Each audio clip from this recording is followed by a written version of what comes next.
정치권이 이번 주부터 본격적인 조기 대선 체제로 전환을 합니다. 우선 국민의힘은 대선 경선을 관리할 선거관리위원회를 출범시켰는데요. 네, 국회 연결해 보겠습니다. 이초원 기자.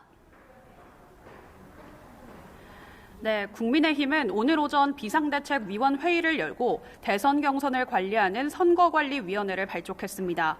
선관위원장은 황우여 전 비대위원장이 맡기로 했습니다. 국민의힘은 선관위가 구성된 만큼 구체적인 경선 일정과 대선 후보 선출에 대한 논의도 빠르게 진행할 것으로 보입니다. 주 52시간 근무제 예외 적용 등 조기 대선 공약에 반영할 7대 정책 비전도 발표했는데요. 김상훈 정책위의장은 7대 비전을 핵심으로 새로운 시대 과제에 부응하는 혁신적이고 책임 있는 공약들을 발굴하겠다고 말했습니다. 조기 대선을 앞두고 민주당 심판론을 내세우며 개헌 압박에도 나섰습니다. 권성동 원내대표 발언 직접 들어보겠습니다. 대통령은 법적으로 심판받았지만 민주당은 자신이 초래한 국정 혼란에 대해서 그 어떠한 책임도 지지 않았습니다. 따라서 다가오는 조기 대선은 바로 이재명과 민주당을 심판하는 선거가 되어야 합니다.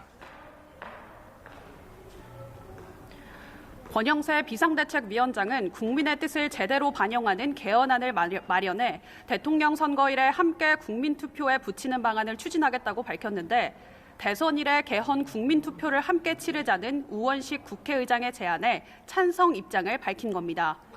이런 가운데 내일 안철수 의원이 국민의힘 주요 대권주자들 가운데서 처음으로 출마를 공식 선언하고 홍준표 대구시장은 이번 주 중 시장직에서 물러난 뒤 오는 14일 대선 출마를 선언할 것으로 전해졌습니다.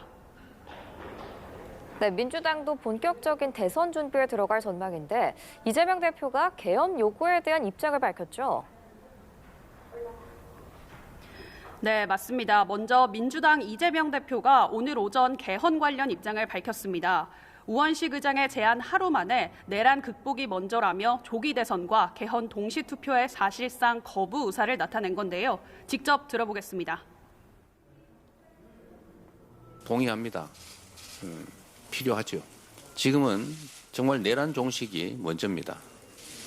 국가 체제를 유지하는데 시스템, 우리 모든 국민들이 공감한 민주주의 제도, 이 제도를 잘 유지, 발전시켜야 됩니다. 유력 대권주자로 꼽히는 이 대표는 대선 출마를 위해 이번 주 당 대표직을 내려놓을 것으로 보입니다. 이 대표가 물러나고 나면 박찬대 원내대표가 대표 직무대행을 맡아 경선을 관리하게 됩니다. 민주당은 이후 경선 투표 방안 등을 검토하고 선거관리위원회를 구성할 예정인데요.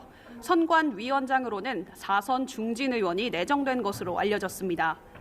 민주당도 조기 대선을 염두에 두고 국민의힘에 대한 비판 수위를 높였습니다. 박찬대 원내대표는 국민의힘에 대선 후보를 낼 자격이 없다고 비판하면서 선거에 후보를 내지 않는 게 국민에 대한 최소한의 도리라고 압박했습니다. 이런 가운데 비명계로 분류되는 김두관 전 의원이 오늘 민주당에서 처음으로 대선 출마를 공식 선언하면서 경선 레이스에 불을 지폈습니다. 이어 김동연 경기지사와 김경수 전 경남지사 등 다른 비명계 주자들도 이르면 이번 주 중 출마를 선언할 수 있다는 전망이 나옵니다. 한편 우 의장은 오늘 오후 입장문을 내고 국회 양교섭단체 지도부가 대선 동시 투표 개헌에 동의한다는 입장을 밝혔다며 국민투표법 개정부터 서두르자는 입장을 밝혔는데요. 이재명 대표가 사실상 거부의 뜻을 시사했음에도 5.18 정신 헌법 전문 수록과 개헌 요건 강화 등 일부 논의 가능성을 열어둔 데 의미를 부여한 것으로 보입니다. 지금까지 국회에서 연합뉴스TV 이초원입니다.